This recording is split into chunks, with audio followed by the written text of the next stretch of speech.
Heart out, everybody. Well, welcome everybody to Beyond I Do.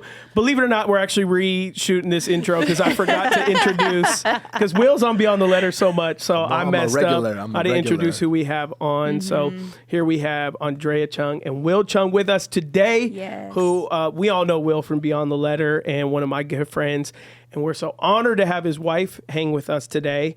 And so more than likely, I can already say, because I'm shooting this on the back end, we're talking about life, entrepreneurship, sacrifice, family, raising young children, everything in between. And so it's a great episode as we jump in right now. Let's go, baby. Let's go. Yeah. Pull your mic in closer. Okay. Yeah. This is my podcast debut. It's a big deal. We should have her actually walk in. You should announce her. Have you ever done a podcast before? No, I haven't. I'm not joking. This is my debut. Oh, I love it. Listen, and you're the one with the doctorate, all right? So we need you more on podcasts. We need Will on less. I'm trying to think. Beyond the He's Letter. a doctorate dropout. He is. I was going to ask if he shared that with you Oh, guys. I know. It is to me one of the funniest things in the world that a high achieving Korean. No, we don't drop out from high school. We don't drop out from college. We drop out from doctoral studies. Like that's bro. the level. Wait, is that where you guys met? His parents were so proud too. They're like, "Oh my gosh, he's gonna get a doctorate," and they showed up for his MDiv. My dad was crying at my MDiv. He was literally crying. And he was, I never thought my son was going to graduate high school. And he was just like bawling. He was crying even before the ceremony started. You know when they have the music going on? Yeah. Imagine if I got the doctorate, dog. He would have freaking... Yeah, you never know. Yeah, right? Yeah. Couldn't That's do it. hilarious. Stop it. Yeah, I could. I saw how... being married to a PhD student, and she went to UCLA. Yes. Oh my gosh. I didn't know, like, how hard it was. Like, she is, like, researching. She is writing. She is... You guys were married while you were pursuing your doctorate? We were just married. He helped me. You helped me. I did help you. Yeah, you did. I was her secretary. Our story's the same. That's the same. I got my master's. Ashley has her master's in leadership. Adam has his high school degree. Bro, hey, do you speak Spanish? Absolutely not. So she speaks Spanish.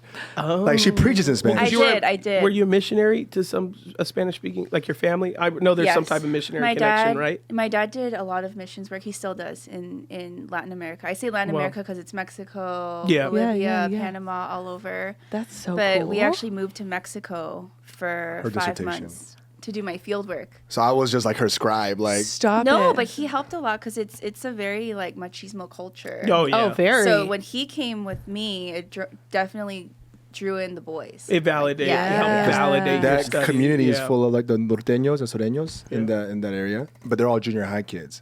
So I fell in love with them. We were playing soccer every day. So what was your thesis on? My thesis was on, I'm trying to think of the exact title, but it was basically, oh my gosh. It's been some time now. No, it's been so long. Girl, ministry gets your brain a little bit. And we got 3 kids. We got 3 kids. I get it. I can't 3 remember kids what under I what? 5? did this 3 morning. kids, 5 and under, yeah. Oh, I have to talk about this for a moment. Can we put a pause? Yes. Oh gosh, pause. Last time Will was here for a podcast. Yes. We're talking about our kids in Christian private school. And I said, man, my son just keeps throwing the middle finger up at teachers and stuff like that. Oh my God. And he goes, Please tell me oh, something. my daughter's not learned anything like that at private school. And I was like, well, maybe Matthias is at the wrong private school, which is ours. It's our private school. I just had my fingers crossed that yes, somebody else. He's like, no, his daughter just learned it. Yeah, bro. Yes. We're having a daddy-daughter day. She's like, Daddy, I learned something at school. Oh, She's no. like, I learned a middle finger. And I was like, can you show it to me? And she was just like, I was dying. I was like, oh, snap. Put it away. And then she was like, what does it mean? I was like, it means I want to kill you. But he was low-key very happy and proud of her. He's like, she learned it. Like, she knows. So last time he was all like, no, she's learning good stuff at school. And I'm thinking, oh, man, dang it. We got to get when our he kids posted it on on the pod. Instagram, I was like, yes. Like, He was so happy. like, He oh DM'd me my with capital gosh. letters. He was like, my dog. I always think it's just my kid. I'm like, and it's a Yeah, we pastor's thought it kid. was It was like- just like literally he's flipping off the PE teacher, and I'm That's like, bro, Yeah. what are we doing? But does he do She, it? he He does thinks it. it's funny. No, he did it in the right way. Oh, wow. Like, he was mad at He her. was angry. He was angry with Yeah. her. He thought it was a sign of disagreement, so he didn't know it in the way that we know Know it, it? which Yeah, is yes. like a pure your anger. Blah, blah. He understood it as like when you're like scowling, you roll your eyes, you scowl. Sure, you could have you could do the middle finger too. do, Like yeah. he thought that was like, so he did it in the appropriate way. The PE teacher was like, the girls are being more obedient than you guys, and so he stuck his middle finger out. So he did it in the right setting. He just like thought father, like son right there, bro. he just thought it was more so saying like boo, like he thought Yeah, that literally, was like, like, what it meant, and that's we're not like, fair. oh man, so And we were like, got his iPad taken away for a month. His name is Matthias? Matthias. Matthias. Yeah, Matthias. yeah, Is he yeah. like Matthias for you Spanish speakers. yeah, Matthias or Mateo? Mateo, yeah. Is he like you, personality, or is he more like? 1,000% like his father. Yeah. Yes. Our youngest is more like Ashley. Yeah. Thomas is wild and crazy, Yeah, crazy, emotional. emotional. Yeah, Got that's it. the two Matthias of is us. very methodical and calculated, Yeah. and Look, he's if I- emotionally underdeveloped. So his emotional IQ is a little lower for his age, but his intelligence is He's very super high. smart. So Smart kid, he figured out Very. he could do a Rubik's cube. Rubik's cube by himself. Oh wow. Oh, wow. He's been able to do it since he was Oh, so 3. he's actually you know, Just Yes. Yeah. brilliant. Yes. He's actually Yes. brilliant. but Yes. emotionally like really underdeveloped in that area. Sure, So When where the- other kids yeah. are more mature emotionally and Yeah. sort, hey, give us this, or he'll tell his teacher, I don't want to. Where it's not like appropriate, like Yeah. where every other kid is falling in line. Sure. He's not, and it's more so his emotional standards are still developing, which is I think Common in It's a boys, balance, yeah, very- Yeah. it's Yeah. a balance thing. Yeah. But Because you guys have 3 kids. Yeah, You've- 2 girls, 1 boy. Gotcha. You guys have What- 2 boys? 2 boys. Bring the mic in closer. Yeah. Oh, okay. And then who's oldest? You have the youngest girl, and then the boy's the middle, right? Boys middle. That's okay. How's boy, that? girl. How's that with him? Is he rambunctious? Who's he like? He's like me. All the energy in the world. He's energetic. Yeah. Yeah. But he's more so our oldest daughter is literally a replica of him. Okay. She can't wait for the next thing. She just has to move on to the next thing. She has a plan. She Yeah. tells us what she wants to do.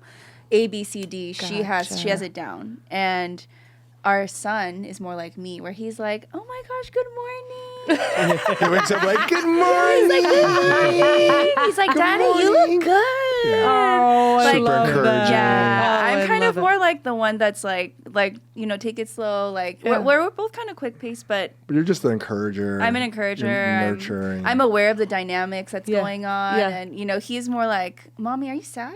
Are you angry?" Yeah. Yes, he's You only happy? Yeah. just turned 3, Yeah. and like since he was 2, sometimes he'll look at my wife and be like, "Mommy, are you sad? Yeah. Are you okay, mommy?" And he could pick it up. That, Yeah. and then I'm sure if a kid did that to me, I'm. How did you know? Yeah.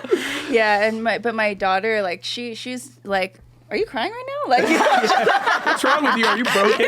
she's like, "What's going on?" Give me milk. Give me milk. You're right. Ain't no time to We cry. ain't time for Yeah. that, girl. Pick it up. Yeah. Pick them tears up. So he gets that. That's Yeah. sweet. He's more sensitive. A Yeah. little, yeah. But that is Matthias, though. Matthias is more sensitive in the sense of like, even though like the emotional develop, he's very like mommy, Well, he's daddy empathetic. approval. Very He has a- empathetic. he- He's like he's mommy, very good with daddy empathy. approval in a sense, Yeah. and like, but very cognitive to asking us questions, like always asking me like when going through my emotions, the same thing. Like, are you sad, mommy? Are you okay? Are you okay? Are you mad?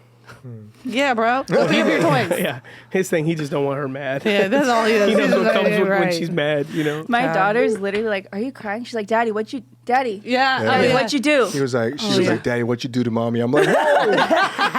I'm comforting mommy right now. Why is this always on me? Because the oldest is the girl, and I think she has this sense of like nurture and Protectiveness. Gotcha. So whenever we fight, and Yeah. we fight in front of our kids, we want them to see Yeah. it and see us reconcile. Yeah.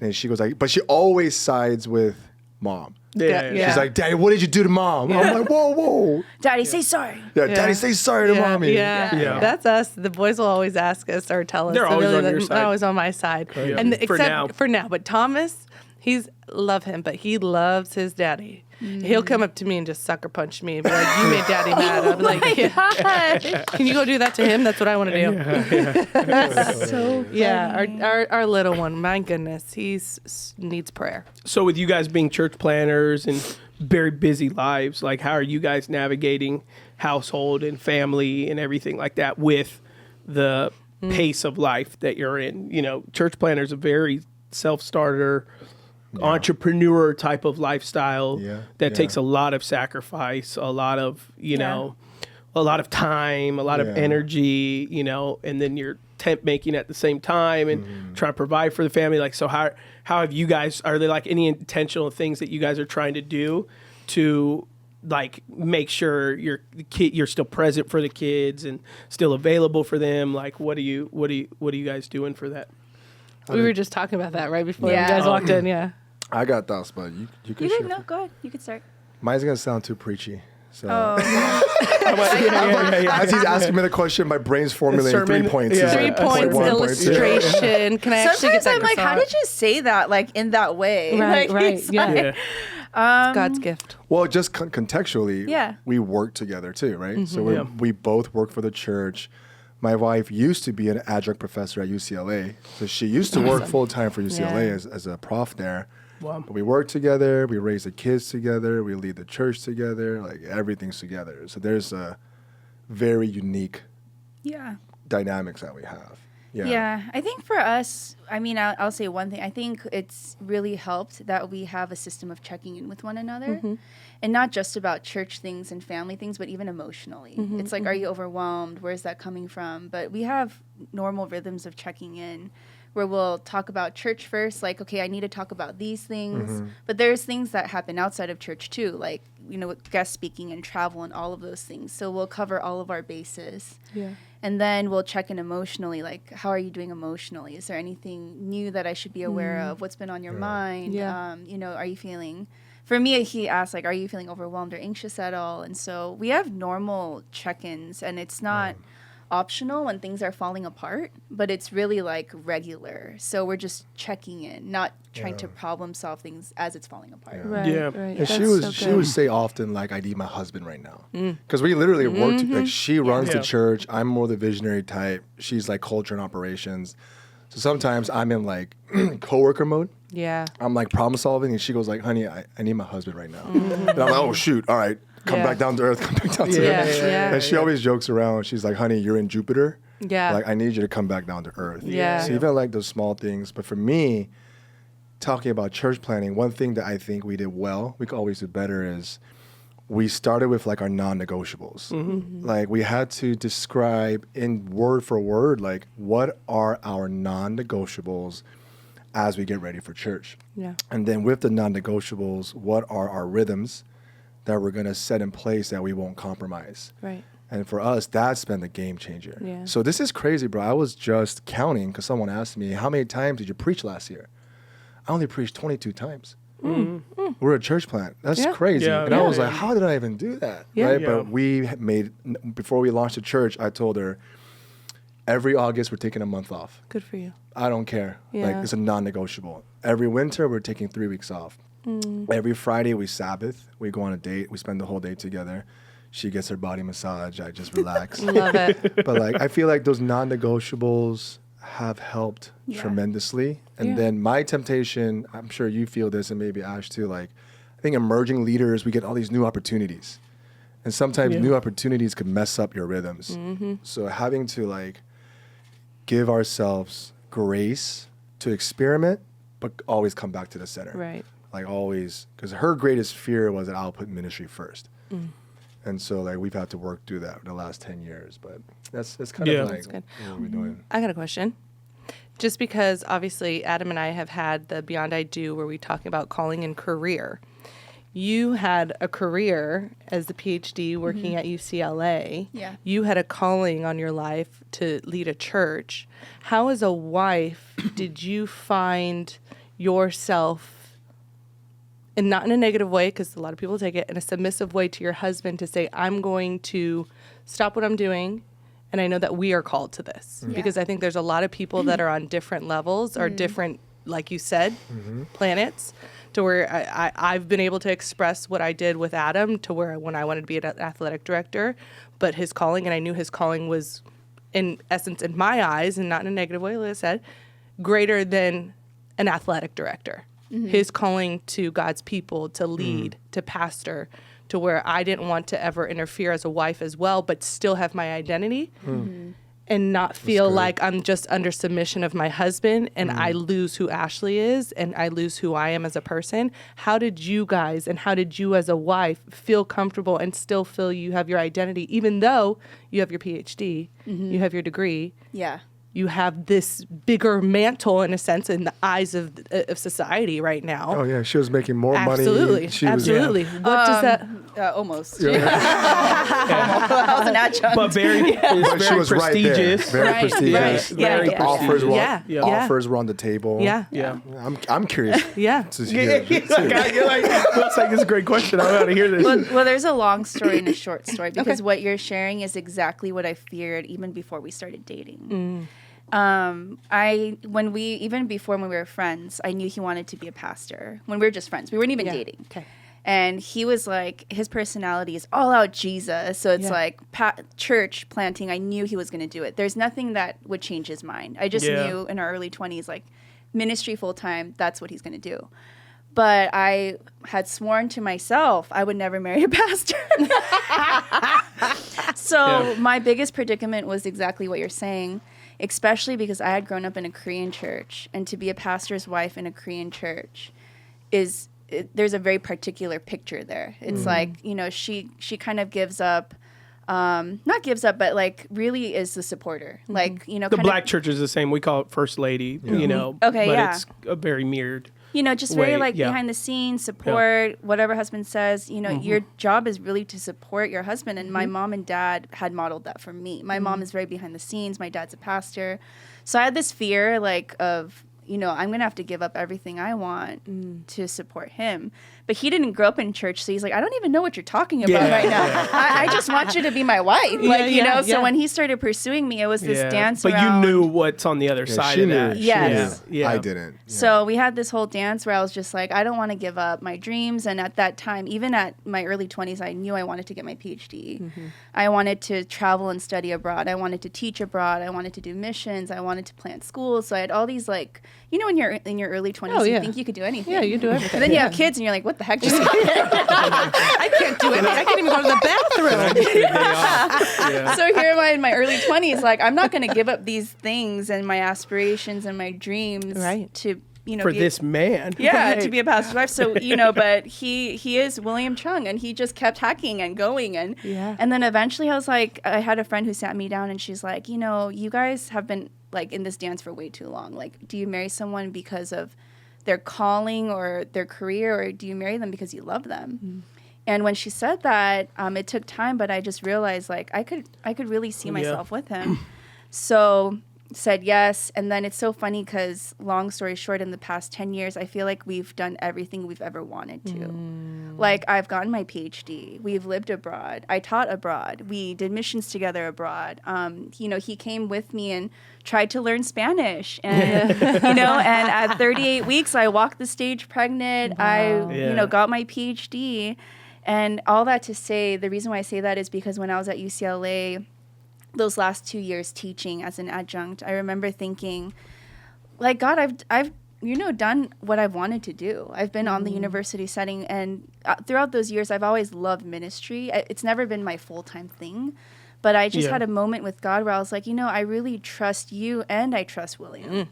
I trust that, me giving, like, I think some people think I gave up UCLA, but I quit. Because I was like, I feel called to do this with you. And it wasn't like I had to forfeit something that I love doing. Because honestly, the grace was wearing off. I just felt like, okay, I've done this. Like, I've tried it out, but it wasn't me really giving up or forfeiting what I wanted to do, because I trust him. I trust that if we church plan, it's not me giving up something I want to do, but it's us going in this together.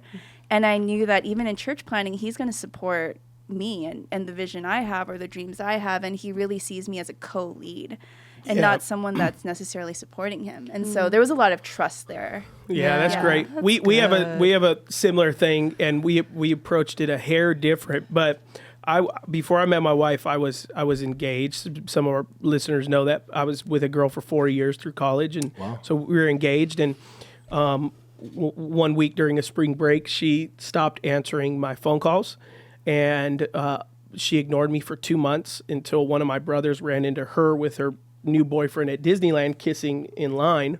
Oh my God. It's my first time hearing all this. And so she, after that, he like basically told her, like, you need to call Adam. And so she called me, and verbatim her words were, I decided I did not want to marry a pastor. I don't want that future. She was Christian, but she said, I don't want that future. And so I thought we went to different universities. So she said, I thought if I just ignored you and moved on, you would move on. And so I was like, I was hurt and went through this whole thing of, just doing whatever I wanted then at that point and all that stuff like that. So fast forward 2 years later, I start dating Ashley. I tell her, I'm going to date you for 12 months. If we're still together in 12 months, I'm going to ask you to be my wife. If I don't ask you to be my wife, I will tell you the concerns on why I'm not going to ask you, and we can either work on that or go our separate way. So I told her that within 2 months of dating her. So it's 11 months into dating, and I'm like, we're at dinner in Dos Lagos, which is kind of Corona area, and we're at Wood Ranch, the restaurant Wood Ranch. And so we order, and so I'm looking at her, and I'm like, so we're on month 11, we've been dating, and like how are you feeling? And she takes a breath and she says, I don't know. I just think if you plan on asking me to marry you, maybe we should take it slower. And I'm like, okay, why? And she goes, I'm still deciding if I want to be married to a pastor, and I want that future of being a pastor's wife. Oh my God. And and I've had very few moments in my life where like trauma actually like visibly affects you. Yeah. In that moment, like completely traumatic. Like shut down, I huh? excused myself. I went to the bathroom and I cried. I just like, Girl. I didn't even know that emotion was there. It's like the moment she said that, it just like, ripped. And I was like, oh my gosh, here it comes again. And I really love this girl. It's like, I'm like, here it is again. I'm Like, thinking about what you felt right there. oh my gosh, bro. I was like, I'm in the bathroom and I'm bawling. I splashed water on my face. Not funny. I've never seen this guy cry yet. yeah. So No. That was the last time you probably cried. I cried. Yeah, I cried when her First and dad last passed time. in 2020, and I that's cried it. in that moment. Like that's crazy. it. So yeah, I've cried 3 times in 10 years. So, so she says that, and I'm just like, all the emotions are back. She's like, I don't want to be this first lady that no one cares about, and it's all about you, and blah blah blah blah blah. And all my closest people to me are telling me like, just think about your dreams, because Ashley was a professional soccer player, and so she's a very impressive background and history, and you're gonna lose all that. You're just gonna be this childbearing woman, as if that's a bad thing, like, because I'd even tell her like, and that's so bad, like if number one, I want you to do whatever you want, but is being a mother really a cuss word nowadays? So Greatest that's honor what we in would the talk world. about. I would bring that up all the time, and so literally, the waiter brings our food. I look at him and I said, I pushed the plate back in his hand. I said, can you box those up for me and bring our receipt? Oh my God. And I gave him my check. I gave him my card. I gave him my card. I didn't speak to her. I gave him my card. He brings back the food boxed. We grab, we didn't even cut it yet. We grab it. I sign the check. We get in the car. We're like 15 minutes away from her parents' house. Oh my God. We pull up to her house. I park the car. Mind you, we still haven't spoken at that time because she could tell I was upset. And I just looked at her. I said, you have 30 days to fast and spend time with the Lord. I said, I know that I want to marry you. In 30 days, I will talk to you on day 31. If your answer is yes, I want to marry you, then we'll move forward. If your answer is no, it's been good knowing you, and we're going to move on with our lives.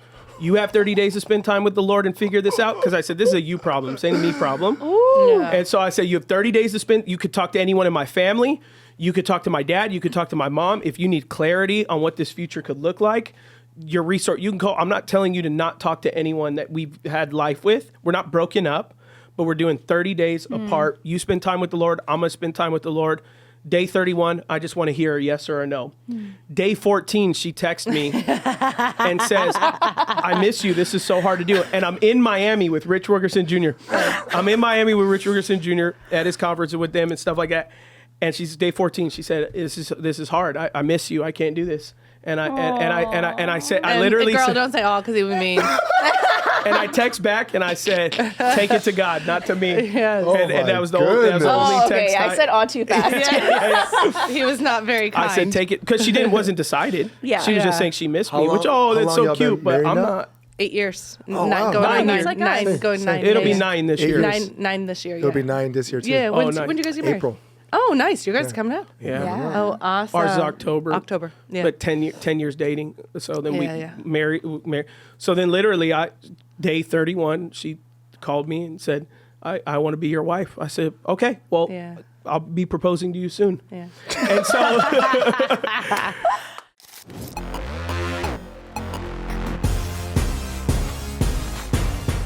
all right, everybody, welcome to our advertisement. Yeah. So you're watching our episode. We did a short break. Yep. What do we got a little break for, Ashley? Oh, something really, really exciting that when you came home and told me about the news, I was overjoyed, and I hope you had 30 pieces, but you only had one, but it's okay. We are going to be talking about our new partnership Yes. with an amazing jeweler. Yes. So we have big news. We've teamed up with the exceptional jeweler, Aaron Barnett, to bring you a unique jewelry experience from precious metals to custom creations. Aaron has it all, whether you're treating yourself or surprising a loved one. So it could be for you or someone you love, okay? Mother, grandmother, sibling, spouse, Yep. a loved one. His jewelry is a testament to cherished moments. As part of our community, you get special discounts and a chance to visit his private showroom in Los Angeles. So for anniversaries, birthdays, or just because, discover Aaron's jewelry in our show notes. Elevate your relationships with exquisite pieces from our partner, Aaron Barnett. It's a great relationship that we have because now we can offer great discounts to our Beyond I Do community awesome. to hook them up. And so you visit, like we said, visit the show notes and let's get back into the show.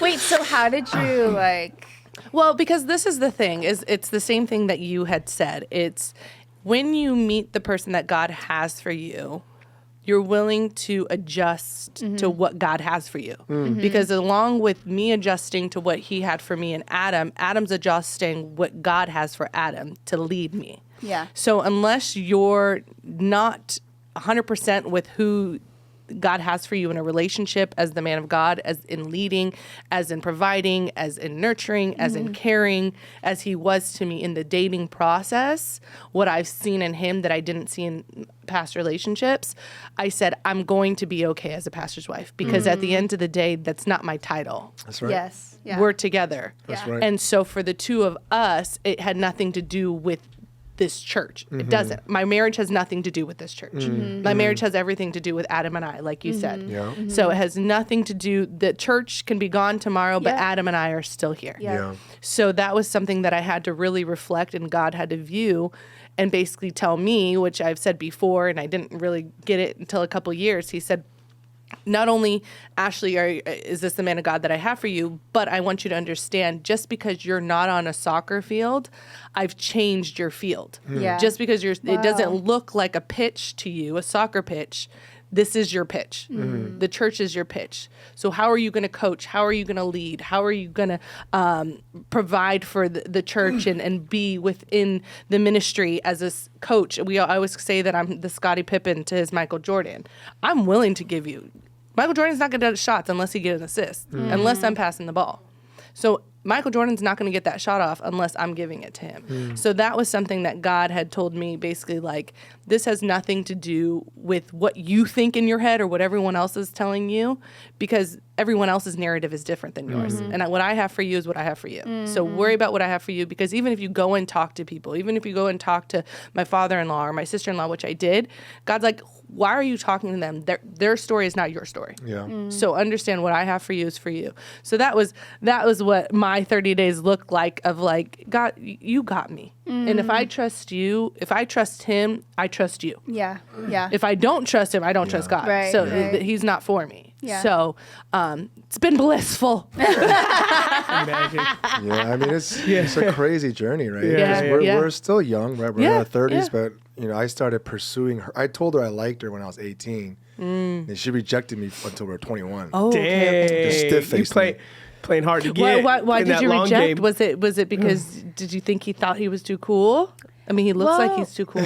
There's two things. One, I genuinely thought he was crazy. I was like, okay, I don't know. I if- was just saved. Yeah. And and you when were- I first got saved, like, Oh. I was very different. I was like, His Kinda life crazy. was in a car. Yeah. It was like that. Like he just was ready to go anywhere that the For the Lord. leads. Oh, He's one I of love those it. new believers yeah, that Yeah. was just like, yeah. you know, Jesus or bust, you know, in the sense of I'm wearing like, Jesus it's freak all- shirts. Yeah, yeah, yeah. But still had an WWJD. eye on a girl. So he's still normal. He's still normal to that sense. So Well, it's even not just him that, and Jesus. We were friends, and then all of a sudden, you know, it's a funny story, but yeah, we were friends before, and so yeah. So but- how did you meet though? Where did you meet? On a mission trip. Yeah. Oh. It's one of those weird stories. I got saved. Oh, because the last podcast you told her dad that you wanted to be a pastor, right? So her dad was the guest speaker in Champaign-Urbana, Illinois, the day I became a Christian. Okay. So I got radically saved under his ministry. Okay. And he started mentoring me on the mission field. Okay. So the first place I preached was in like rehabs and prisons in Mexico. And we met on a mission trip. yeah. Yeah. And that's when I told her when we were 18, I was like, hey, girl, like, I'm gonna marry you. Yeah, like straight up. I was like, I was crazy. I was like, But it took 3 years because one, Yeah. I thought he was kind of crazy. I was like, I can't see myself marrying someone like that, and I really mean it. Like it was just so all out, Yeah. just so radical, which is so admirable. But I just couldn't see myself in a relationship with him. And the second part is I just really could not get over the pastor, like him being a pastor, because I just didn't know what that looked like. And it wasn't because I thought I was better. Like I'm not going Right. to marry a pastor. It was more like I don't know if I could be who he needs. Like, Exactly. you know, I don't know if I could be who you need, because you need someone that's going to walk by you and really stick with you through this process. But he inceptioned himself into my life. We had a similar thing where we're like, Yeah. let's stop talking. Yeah. Let's just be friends. And so Yeah. we had stopped talking for like 3 months. And then I remember I have a clear memory. And my mom and dad were so proud. They were like, oh, you know, he likes her, but she doesn't like him, you know? And it was this whole, they would tell their friends that. And then I remember we had stopped talking. And then one day I was like, I really miss him. It just, come on, dog. yeah. Big homie.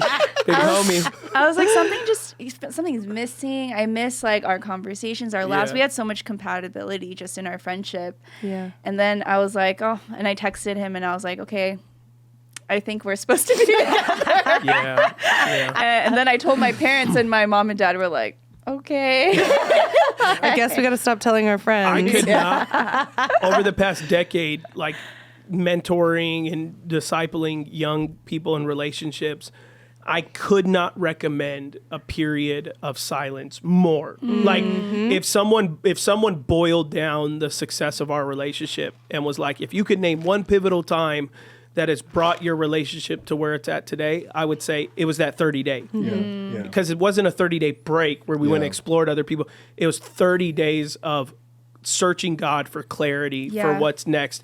30 days, 3 months. To me, it has to be minimum 30 days. But like that is such a pivotal time where you find out, is this emotion or is this, because at the end of the day, great marriages, great relationships, it's a decision. It's Yeah. not an emotion.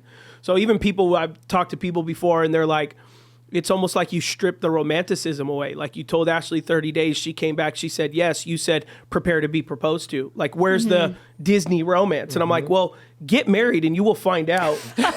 You're only dealing with about 5% But romance and that's you're dealing right. with Absolutely. 95% decision every single day. day. Yes. And so, like, to me, that 30 days, 60 days, 90 days, it is such a period of reflection, seeing where your heart's at, making sure that you're not being swindled by the romance, by the, because guys can be they could turn that on. Yeah. They could turn on, get in the car door and flowers and all that. And here you are, 3 years later, and he stopped every element, not just some, but just all of it, and it's because for him, he was kind of searching for a prize. But you separate a guy from a girl in 90 days, you see, like, has he jumped on Instagram? Has he started messaging people again? Is he, is he doing selfies in his tank top after the gym? And it's like, after 30 days, that's what happens. Like, maybe this isn't a thing. But, and good. So many couples that I've encouraged them to do it, many of them have failed. They made it to day 10, 12, 14, and then they've got married. And they'll even tell me one of the biggest mistakes was we did not finish that silence that we should have. Because what I try to share with them is like, if you cannot responsibly with discipline not talk to the person you love for 30 days, then when you get married, there's going to be days where your mind's going to you're not going to want to talk to her at all. Yeah. Like there's been times in our seasons where like, I don't want to come home and talk to Ashley at all. But because I've exercised discipline for 30 days of not speaking to her, it also means I can exercise the discipline of putting my humble hat on and coming in and engaging with my wife, where my mind is really going, Adam, why don't you be in your flesh? Why don't you go home, go straight up to the office or the room and disconnect from the family and kids? Like, because that's where a lot of men find themselves when they get married, is like the way they deal with their emotional, weight and turmoil on that is that they just disconnect.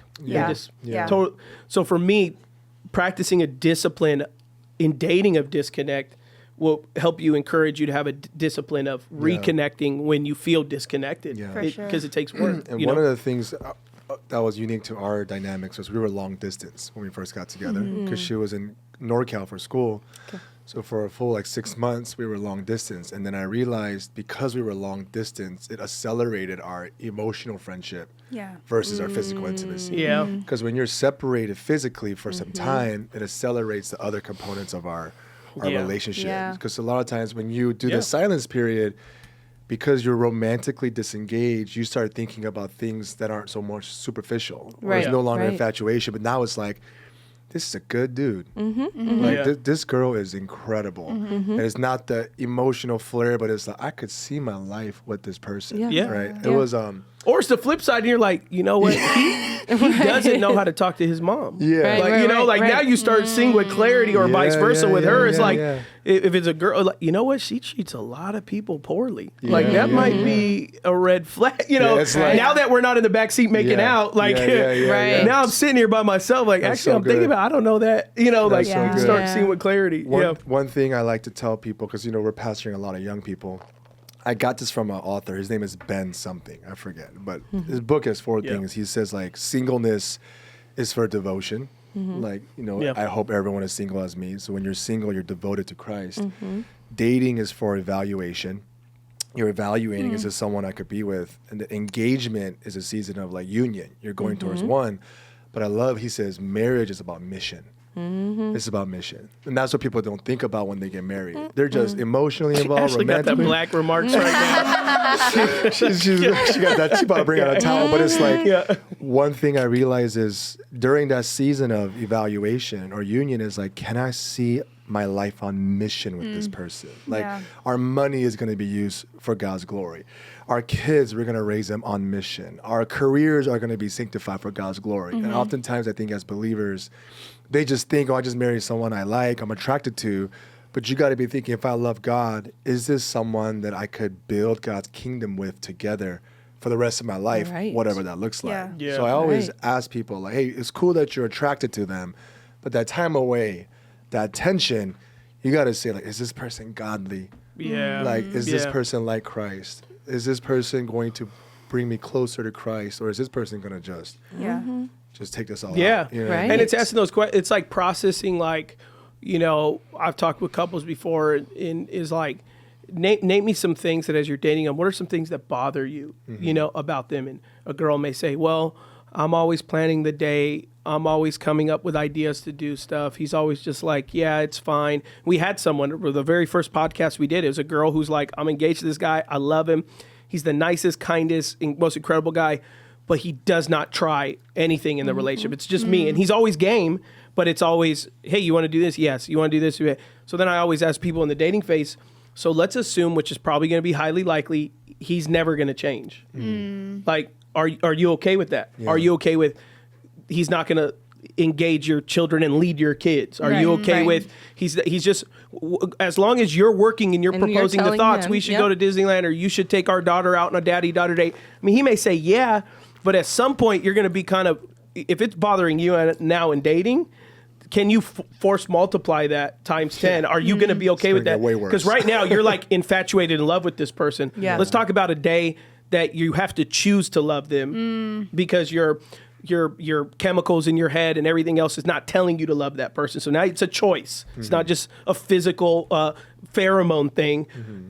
Him not engaging you and leading you, is that going to bother you? And it's like, well, yeah, it is. It's like, well, now's your time to start evaluating it, because once you say I do, I always tell couples, before you say I do, you can walk away from the relationship. After you say I do, the only thing you can do is pray for your spouse. That's your only option. I mean, you can maybe counseling but overall, because they say, what can I do in the dating phase to fix this? You could walk away. That's the thing you could fix. But when you're married, you can't walk away from that. You made a vow before God. Obviously, we know some exterior things on when you can walk away from a relationship. But overall, like, you can't walk away no more. So now your only option for that thing that bothers you about your spouse is to take it to the Lord and pray that the Lord, which the Spirit will start talking to them, but you have to pray for your spouse that they'll have a soft enough heart to receive what the Lord is trying to show them. And if they don't, it's like they say, well, what if he doesn't? Then what? I'm like, well, then you married someone that you knew when you were dating, and you just getting what you asked for, you know? And so I think a lot of times we don't value the caution and the weight that's in that evaluation season. We don't think it's evaluation. We think it's just, we think that's devotion. Like, we just, I date God and then I devote myself to the boy I'm dating or the girl I'm dating. Like, it's totally flipped, right? Whenever I'm pastoring like a young dating couple, and like they've been dating for a year, and they're, oh yeah, we haven't fought yet. I'm like, that's a problem right there, dude. 100%. Don't marry until you get to at least 10 fights, 100 fights. Like, don't even think about it. Like, because the reason why you haven't fought is because you still got your best foot forward. You're still trying to put a mask up and be who your best really self. Got your best face on. I think what's interesting though, I'm sure you guys have this too, is like, now that we have kids, now that we've been through some stuff, I mean, I just heard your dad passed, right? Now that we've been through some trauma, I think the most beautiful part of my marriage with my wife is like, we just keep evolving. Like, she's not the same person I met. And I see like, it almost feels like we're kids growing up together. And it's like, we're making these decisions together, and the dynamics of how trauma and years together continues to forge us to level up. Our communication keeps getting better. Our working dynamics keeps getting better. Our conflict resolution keeps getting better, right? So to me, it's been a crazy season knowing that it gets better too. Because some people it gets worse, but I think if you put in the hard work, it gets better. And I like to tell people, everything in life, you reap what you sow. There are some areas you have no control over, but I realize when you reap into your partner, when you sow into your partner, you're gonna reap a healthy marriage. So don't think things are gonna change unless you put in the time, you put in the hard work to prioritize your relationship with your partner. You know what I mean? So. And I think that's such a good point to say, sowing into your partner, and always constantly evolving, because every single year we get older, things start to hurt. Things start to change. Mom's bodies change. But it's something for Adam to sow into me continually shows his investment in not only me, but our marriage.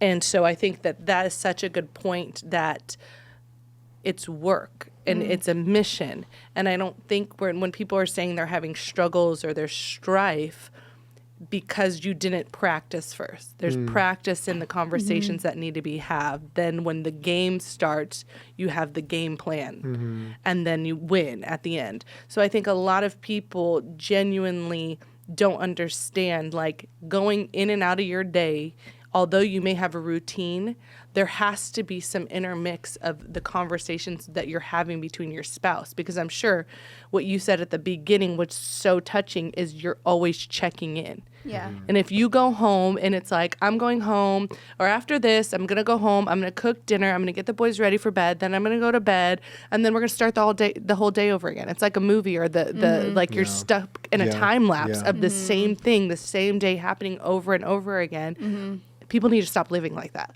Yeah. Things have to change. Your spouse has to come before your kids. You're having your intentional date days. Things may change and be like, hey, instead of Friday, let's do a Monday. But you're having these conversations. I think that it's really sad because there are couples that could be struggling that aren't understanding that it's a mission. It takes work. It takes work. It takes work.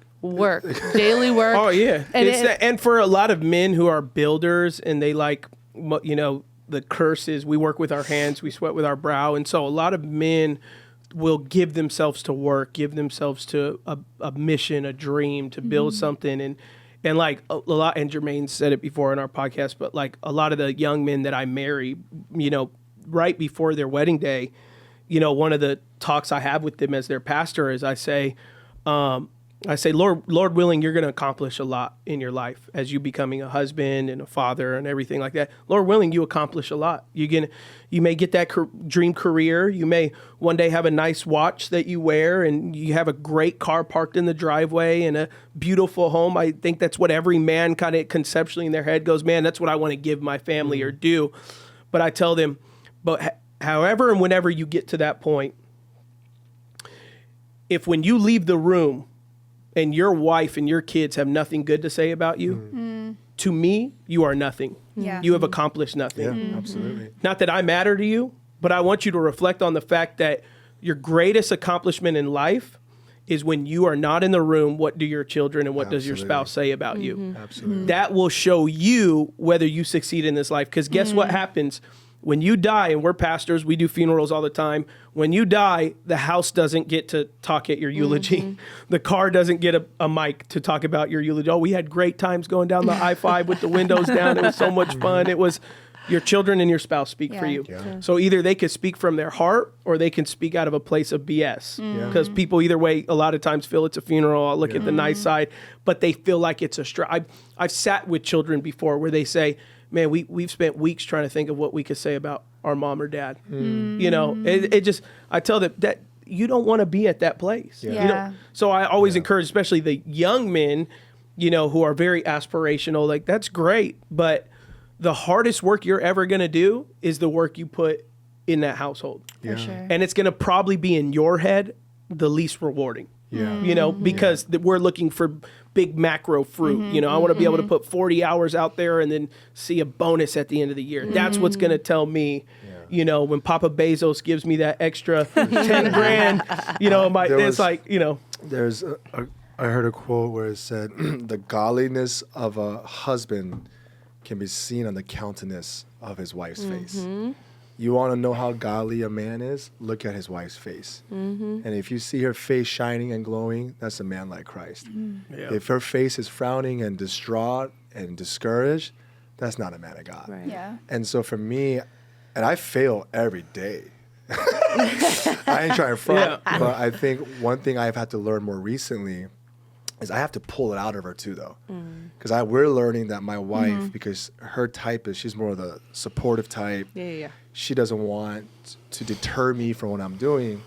So I don't even know sometimes that she's discouraged. I'm feeling something in the air. So if I've had to draw it out of her where I'm like, hey, honey, like, are we good? Like, did I do anything? Did I not do anything? Like before it gets to that point where she's distraught. And I've noticed she feels so loved when I do that. She goes like, oh my gosh, you care. Because for me, obviously I care. But if you're not making intentional moments to show the support and to water and sow, the days go by. And when you have young kids, oh my God, the devil is a liar. Right? It's like the kids just take pull it out of you. And it's just crazy though, because I think back, you know how we started our conversation with like, I just thought he was so crazy. I didn't know if I wanted to marry pastor. And I think, oh my gosh, if I didn't marry him, I think I would have made the worst decision of my life. Because I'm like tearing up because I just see how much he's changed from day one to now. And I've seen the decisions he's made when things got tough. And I'm like, wow, I know that he loves God, but I also know he loves me because of the decisions he's made. And I see him now, and, you know, the past 3 years have been absolutely turbulent for us. Like 2020 hit us hard. And I see him now, and even as his wife, our staff laugh because I'm like, you guys, if his wife can say he's like changed and grown so much, you know it's real, you know? Yeah. And for me, I think about, you know, who I see like 10 years ago to now is someone completely different. Not because like he's changed, like he's made split moment decisions, but I've seen how those decisions we've made earlier has compounded to where we are now.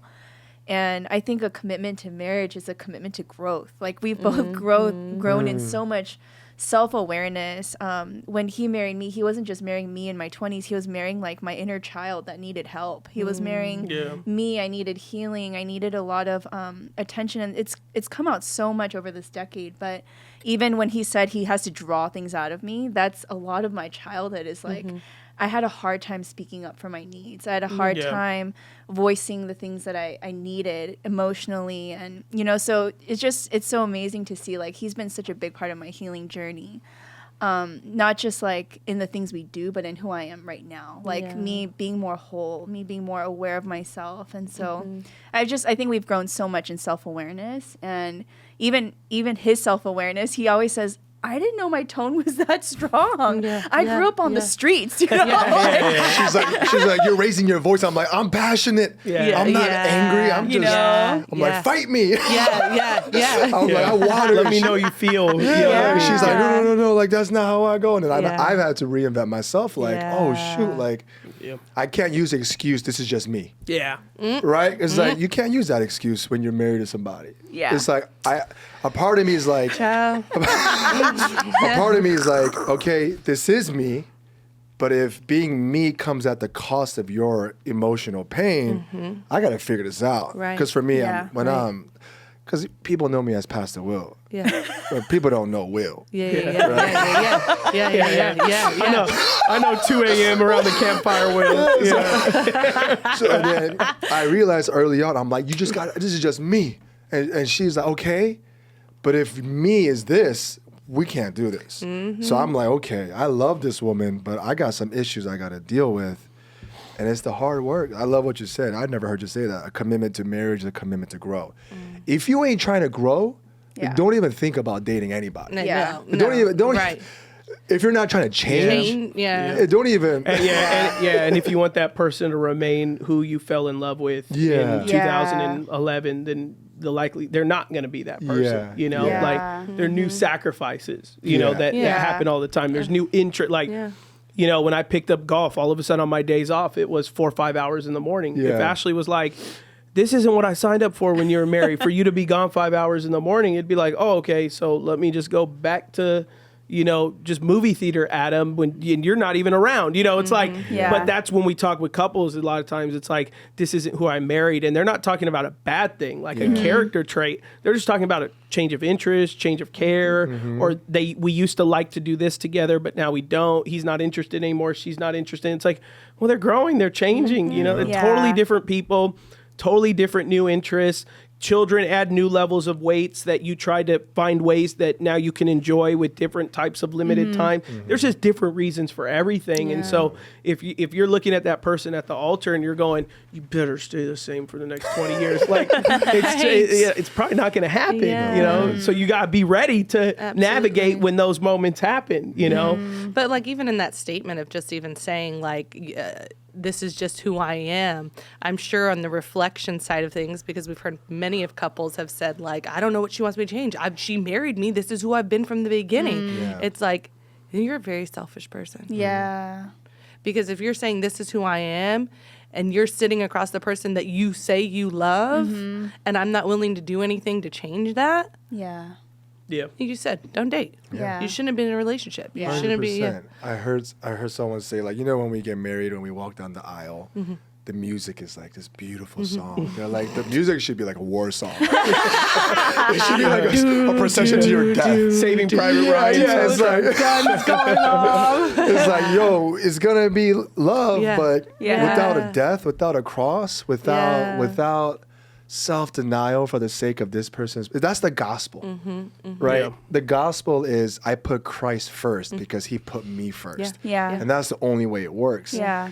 And our marriage is like, I've noticed when I'm fighting for my needs, she starts fighting for her needs. Yeah. When she's fighting for her needs, I'm like, well, girl, I got my needs. But when I put her needs first, all of a sudden I see my wife going like, no. Yeah. Go out with the boys. I'm like, oh, I got Netflix. What you wishing me? Go on the podcast. Go on the letter. Go ahead, Will. So even the podcast, when we were talking about how I could be here more, Yeah. and I remember Andrea sat me down. I was like, honey, I make no decision without you. You know, Adam's my boy. That's my dog. Like, he's been such a good friend. I want to make more appearances on the pod. And she's like, let me think about it. And then she comes back. She's like, I see this as a joint venture. I'll hold it down.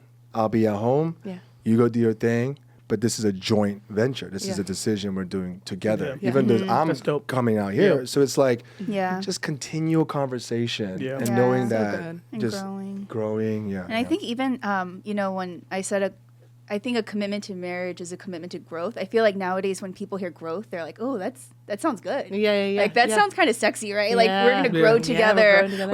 We're gonna That's like what I want. we're Yeah. we're gonna Yeah. be these entrepreneurs come together and we're gonna make things like pop off or Yeah, whatever, yeah. But when I think of growth, I think of are you ready to be humbled? Right. Are you ready Right. Be to are you ready stretched. to like Be see pruned. a mirror and think Yeah. I need to change, or like Right, there are right. things that I've gotten away with but I can't get away with anymore because we're around each other all the time. He can't escape sometimes my moodiness, or he can't Right. escape my anxieties, or it affects us and now our kids.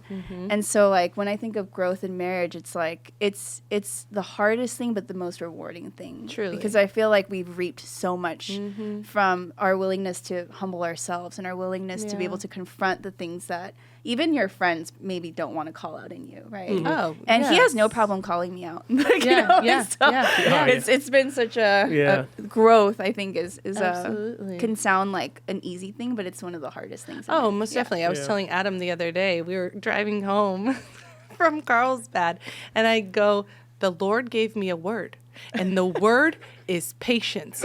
And your kids are irking the crap out of me, but I am trying patience. And so that's been my word, because I know, like you said, with growth, God is giving you a word that he knows what you need to work on. Because it's something where I can be very transparent. We talked about how my dad was sick. There was a lot of things that I noticed in my dad that I've now inherited. And that was some of the things of like anger, quick to anger, or like not a lot of patience in certain circumstances. So as kids have now been in the picture, I'm finding myself resembling my dad a lot, and then just quick to do certain things. But I also believe too that your emotions will weigh on you and can cause, I believe, sickness or pressure or weight or a burden. And I said this year, knowing Adam's going in this new season, patience is what Ashley needs. And that was a self-reflection of me looking in a mirror, not only for my husband with patience, but patience with this new season that's coming, patience with the boys, knowing they're two rambunctious boys, let them be boys in times and allow them to be free in times. Because if I micromanage or if I'm on top of them all the time, they're going to feel like sergeants that they can't breathe. So the growing part too is also you sitting in a mirror. I don't have to tell him I know what he knows. Like if I were to ask, I know exactly what he knows. I probably need to change or grow in. Oh, you want me to share that right Wait, now? you got a list? You got a list? And I think as wives, we're fully well enough, and I would say even husbands, you're fully aware enough with your spouse on where in the marriage you may be lacking. Pastor Nathan said it a couple of, do you have your phone in your face too much? Are you watching the game too much? Are you into your fantasy football? Are you out with the boys too much? Are you not investing in the kids? Are you not sitting around a dinner table and having dinner? What are things that just can change? And it's something small. Something little. I told him this morning, I'm not going to have any issues this morning. I ordered the boys McDonald's on DoorDash. I'm going to wake them up slowly. We're going to get them in the car. We're going to have patience. The only one that got on my nerves for 2 seconds was my little one. And I said, I'm not going to be able to hold him for much longer. So pick him up and go downstairs and be happy. And so I was like, okay, Lord. So it was like Yes. It was a great morning for all of us. It was, and so We all were emotionally stable everyone's this morning. I set the tone, and it's and we're not talking. I've taught it whenever I'm just with the boys and I got to get them ready because she's at something. She's like, "How do they give you hell?" And I'm like, "No, not really, because I'm not yelling.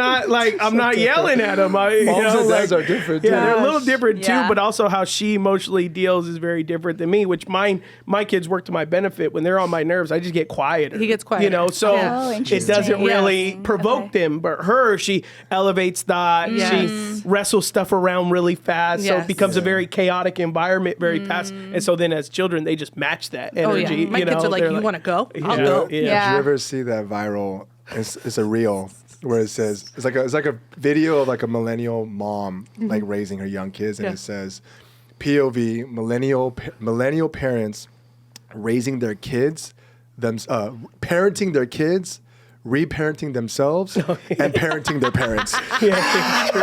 That's literally It's me. like you're Yes. parenting your kids, but you're like, man, I also also need need- Yes. reparenting. Yes. And then your parents are getting Yes. old, and now you're Yeah. parenting your You're right. parents. He Yeah. said you did an illustration this past weekend, which was phenomenal, where you were talking about the dad who was walking his son in the yeah, stroller, yeah, and he yeah, was yeah, he got to the stoplight. This kid was irate, screaming, crying, yelling, and wouldn't calm down. So the dad's rocking the stroller. He's like, "It's okay, Albert. Don't cry, Albert. You'll be okay, Albert. We're gonna get through this, Albert." And the wife goes, "Man," or a woman a stranger next to him goes, "Man, you have so much patience on just being calm with your kid." He's like, "Oh, or with Albert," and he With your goes, baby "With Albert." with your baby Albert." He goes, "Ma'am, I'm Albert." Yeah. No crying, Albert. Be patient, Albert. I'm like, oh, that illustration. You should just put Ashley. So Yeah. funny. Preachers listen to other preachers so that we can get opening That's good. messages for That's our a good one. sermons. I love it. It was perfect. Well, guys, thanks for coming on Yeah. with Yes. us. Loved it. It was a yes, blast. you Loved guys are it. great. Glad we got to Yes. have Dr. Chung with us today. Such a pleasure Yes. to have you on. You're welcome back anytime. Anytime. Aw, Yes, anytime please. you're willing This to- conversation is great. Yeah, this is fun. I want to go deeper into And for your podcast debut. Yes. the looks that you would give him when you thought he was weird. You're Yeah, probably yeah. like hiding in the I corner. was like, Weird guy. yeah. We'll be back. We'll be right. back soon. yes. Thanks, All y'all. right. Thanks, guys.